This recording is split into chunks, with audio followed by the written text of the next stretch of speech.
This is Las Vegas Real Estate Now, where we bring you the 3 E's: educate, empower, and engage. I'm your host, Harvey Blankfeld, and we've been selling homes here in Southern Nevada since 1988. We also have Kari Phillips from RateWise Mortgage. She's been doing that lending stuff for 18 years. She has a bachelor's in marketing and an MBA. One of the things you and I have talked about in the past, and I don't think we can emphasize this enough, is that if you're a buyer and you're in a market like we're in right now, when the homes that are priced right are selling pretty quick and there's not a lot of inventory, you need to be prepared with the proper pre-qual, pre-approval.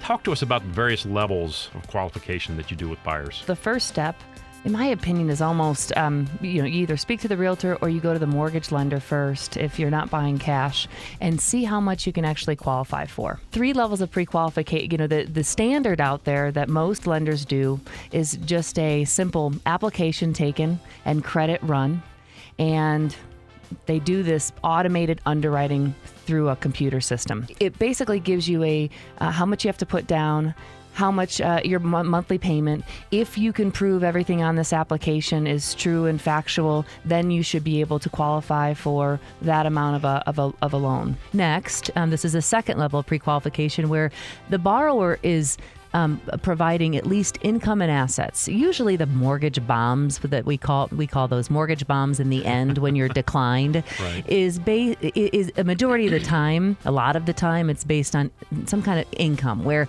the borrower thinks they make a certain amount, but then a lender has to take a certain average maybe, or they can't count all the income, or you had write-offs that you didn't know we wouldn't count, those type of things. Right. So as you're a buyer, when you're taking the initial application, we're not saying that you're lying or anything. No. You just don't know how we have to calculate income for qualifying for a mortgage, and we only can qualify or calculate it correctly when we have pay stubs, right, W-2s, tax returns, sometimes a verification of employment. So we get those things and the assets to prove you've got the down payment up front, and we put the file through full underwriting. If your income is fine, your assets check out, and they give what's called a conditional underwritten loan approval.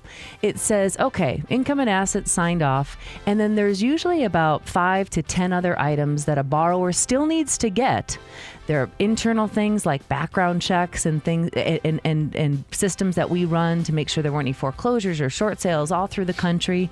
And that still is remaining left to do on the underwritten conditional loan approval. But this is the second level. At least your income and assets have been checked out. And our third level is where if a borrower, we've got that conditional loan approval, we want to just complete those background checks. We want to pull transcripts if we need to. We want to get the conditions that are needed still from the borrower, so that the only, and then have the underwriter sign everything off, so that the only thing that is left on that underwritten approval has to do with the collateral, the purchase contract, right, the appraisal, the title work. Those are the only things remaining.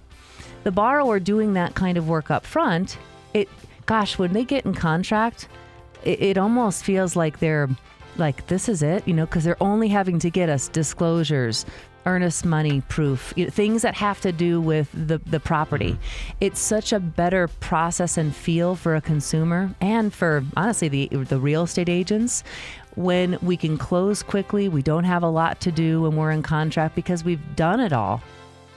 You've been listening to Las Vegas Real Estate Now with host Harvey Blankfeld. Please tune in every Saturday at 11 a.m. right here on News Talk 720 KDWN.